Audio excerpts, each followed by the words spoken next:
इस वक्त की सबसे बड़ी खबर, पेरिस में शार्ली एब्दो मैगजीन पर हुए आतंकी हमले के तीसरे दिन भी फ्रांस में दहशत का खेल जारी है। इस वक्त की ताजा खबर यह है कि डबल हॉस्टेज सिचुएशन है फ्रांस के अंदर।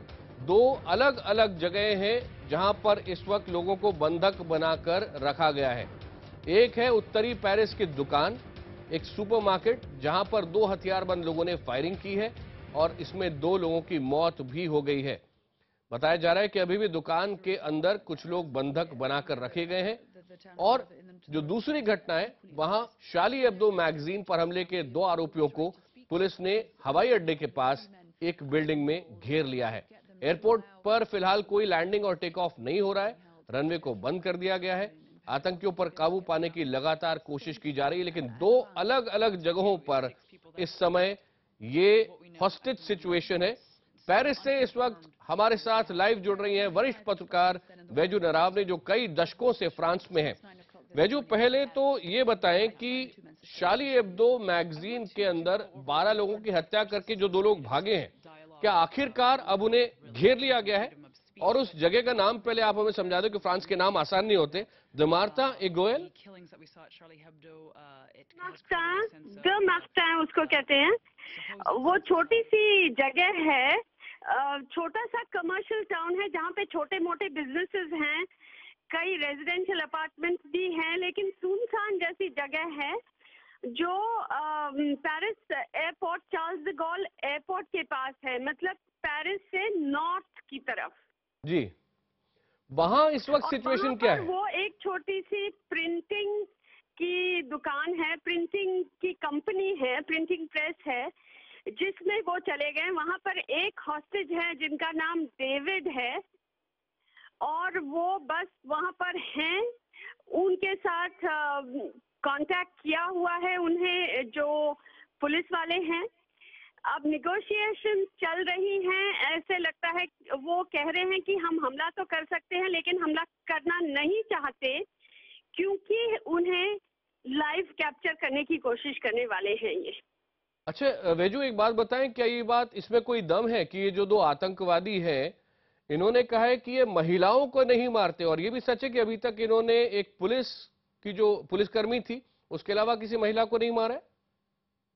जी हाँ, क्योंकि क्या हुआ, आज सुबह उस प्रिंटिंग प्रेस जहाँ पर ये मिस्टर डेविड है, जिनकी एक कंपनी है, उनके कोई दोस्त वहां पर मिलने आए और वो दोस्त उनके वो डेविड बाहर आए दोस्त को मिलने के लिए। उनके साथ कोई आदमी था जो पुलिस वाले जैसे, मतलब स्पेशल फोर्सेस के जो कपड़े होते हैं, डार्क क्लोथ्स पहने हुए लेकिन अनमास्क्ड।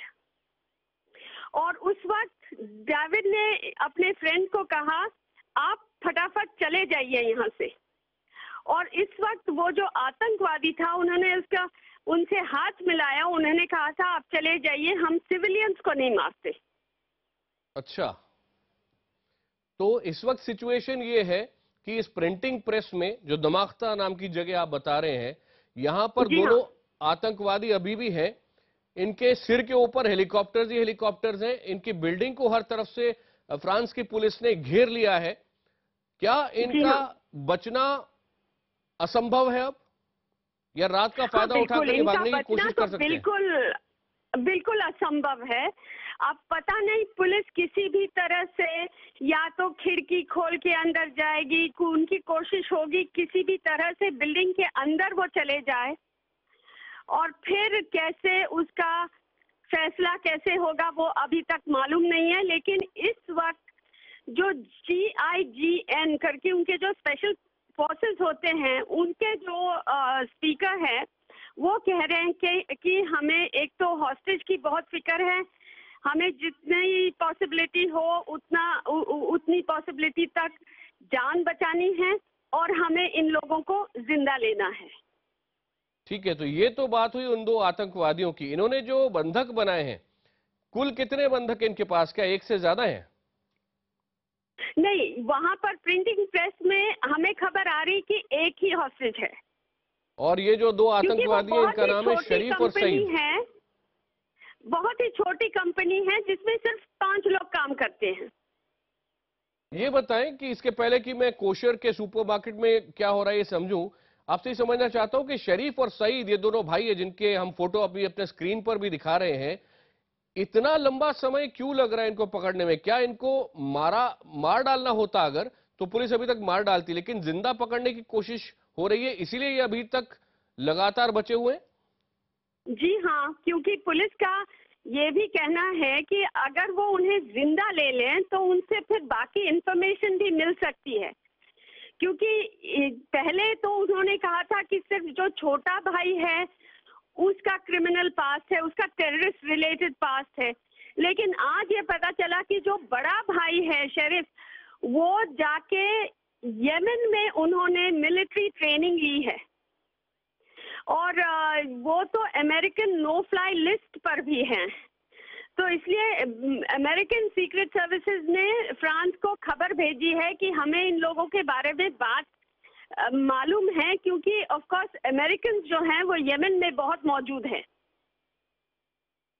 वेजू, क्या इसका अर्थ ये हुआ कि इंटेलिजेंस शेयरिंग आतंकवादियों से लड़ने के लिए जिस लेवल पर होनी चाहिए, और यहां पर ये दोनों नेटो देश हैं, चाहे फ्रांस हो चाहे अमेरिका हो, इनके बीच में भी इतनी अच्छी नहीं है, उतनी हो नहीं रही है या हुई नहीं है। इसलिए यहाँ के जो इंटीरियर मिनिस्टर है उन्होंने एक मीटिंग बुलाई है, सारे ब्रिटेन, फ्रांस, जर्मनी, बाकी सब के जो इंटीरियर मिनिस्टर्स हैं और यूनाइटेड नेशंस के जो स्पेशल टेररिस्ट रिपोर्टर हैं, जो यूरोपियन यूनियन के टेररिस्ट एंटी टेररिस्ट रिपोर्टर हैं, उनके साथ मीटिंग रखी है। और अमेरिका से मिस्टर होल्डन भी आएंगे जो उनके जस्टिस मिनिस्टर हैं, और उनके होमलैंड सिक्योरिटी के जो चीफ हैं वो भी आएंगे। वेजू, ये बात हुई एक, जो बिल्डिंग में बंधक बनाकर जिन दो आतंकवादियों ने रखा है, दो भाई शरीफ और सईद, ये उनकी बात हुई। अब जो हम बात कर रहे हैं दूसरी बात कि एक कोशर सुपरमार्केट है, ग्रोसरी शॉप है, जहां पर कुछ लोगों को बंधक बनाकर रखा है, दो लोगों को मार डाला है। कितने लोग हैं जिन्होंने बंधक बनाया है? वहां पर तो सिर्फ 5 लोग हैं, लेकिन हमें खबर आ रही है कि उनमें से महिलाएं और बच्चे भी शामिल हैं। वेजू, एक और बात बताएं कि कुल अभी तक कितने बंधक हैं? 5 महिलाएं और कुछ बच्चे भी हैं? नहीं, टोटली कह रहे हैं कि 5 हॉस्टेजेस हैं, जिनमें महिलाएं और बच्चे भी हैं। ठीक है। अब हमें मालूम नहीं है ठीक से कितने बच्चे हैं, कितनी महिलाएं हैं, कितने मर्द हैं। जी, और इनका कुछ डिस्क्रिप्शन है कि जिन लोगों ने बंधक बनाया वो किस तरह के थे? जी हाँ, उनका नाम है अमिती कुलीबाली, जो अफ्रीकन है, और जो कल का जो अटैक हुआ जिसमें एक पुलिस वुमन को मार डाला गया और एक म्युनिसिपल ऑफिसर को बड़ी बुरी तरह से घायल किया, और फिर वो आदमी मेट्रो में भाग गया, वो वही इंडिविजुअल है जो आज ये कैशर सुपरमार्केट के ऊपर जिसने हमला किया है। तो वेजू, हमारे साथ ही रहिए, क्योंकि इस वक्त एक भारतीय विद्यार्थी है, स्टूडेंट है, निष्ठा शर्मा, जो कि सुपरमार्केट से बहुत दूर नहीं है। निष्ठा, आप मैं जानता हूं आप पत्रकार नहीं हैं, लेकिन आपको क्या अभी तक जानकारी मिली है? आपको क्या समझ में आया, क्या हो रहा है इस कोशर ग्रोसरी के अंदर? देखिए, यहाँ पे हर जगह लोग बहुत ज़्यादा घबराए हुए हैं, और जिसकी वजह से हमें लग रहा है कि हर कोई अपने बहुत, आप कह सकते हैं कि स्केर्ड हैं, और अपने नेचुरल हैबिटेट से बहुत डिफरेंट बिहेव कर रहे हैं। यहाँ पे हर कोई डरा हुआ है। मेट्रो में भी सारी चेकिंग हो रही है, रैंडमली लोगों को पकड़ के पूछा जा रहा है कि अपना आईडी दिखाइए। स्पेशली अभी 1 घंटे पहले हम जब मेट्रो पे ट्रैवल कर रहे थे तो हमसे भी हमारा आईडी कार्ड पूछा गया, और वो तभी कन्विंस हुए जब हमने अपना स्टूडेंट आईडी दिखाया। तो वो हर तरीके जी से निष्ठा, आप कोशिश बता कर रही रहे हैं कि किस तरह से आम लोग भी पेरिस में परेशान है। हमारे साथ ही रहिए, वरिष्ठ पत्रकार वेजू नाराब ने इस वक्त हमारे साथ हैं पेरिस से। तो वेजू, ये बताएं कि जो ये अफ्रीकी आदमी है जिसने पहले एक महिला पुलिसकर्मी को मारा, एक को घायल किया, अभी इसने बंधक बना रखे हैं, इसको भी हर तरफ से घेर लिया गया है, बाकी सब लोगों को उस सुपरमार्केट से बाहर निकाल लिया गया है? जी हाँ, वहाँ पे एक सिक्योरिटी पेरीमीटर डाला हुआ है, वहाँ पर लोगों को इवैक्यूएट किया है, स्कूल्स को बंद किया है। जो आउटर पेरिफेरल रोड है पेरिस का, जो पेरिफेरिक कहलाता है, जैसे लंदन का ऑर्बिटल रोड है या दिल्ली का रिंग रोड हो, उसी तरह ये बाहर का रोड है, उसको पूरी तरह से बंद कर दिया है। वहाँ पर ट्रैफिक नहीं है बिल्कुल भी। और इसमें जो इंटरेस्टिंग बात है कि ये जो मिस्टर कुलिबली है, उनका ये 2 भाइयों के साथ संबंध है, क्योंकि जब वो छोटा भाई सईद, वो जब ब्यूट शोमो की जो नेटवर्क थी, टेररिस्ट नेटवर्क 2005-2004 में जब ये सब बात चली थी, उसमें ये दोनों इन्वॉल्व थे। तो ये एक दूसरे को जानते हैं।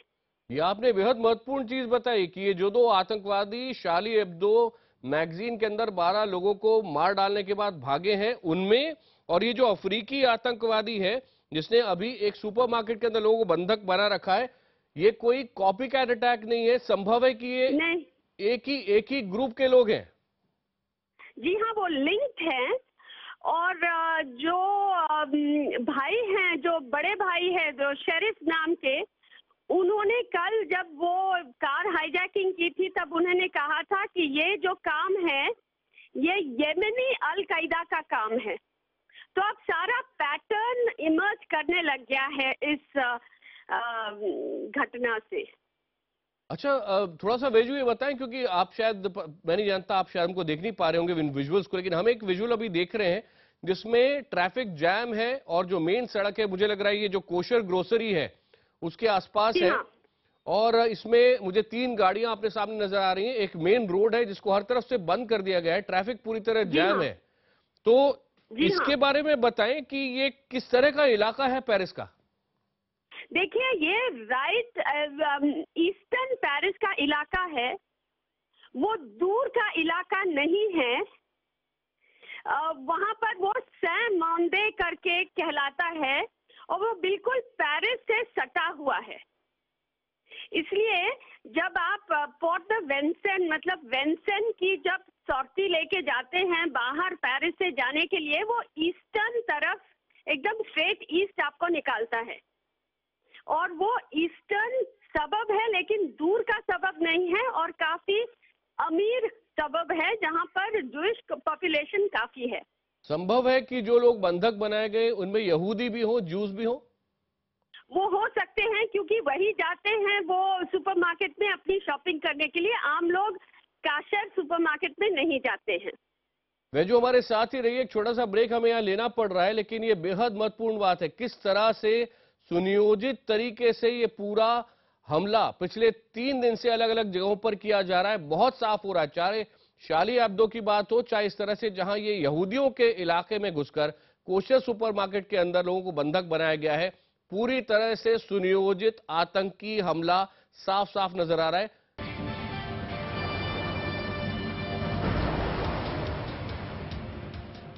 पिछले 3 दिन के अंदर फ्रांस के अंदर 4 हमले हो चुके हैं। ये चारों आतंकवादी हमले हैं।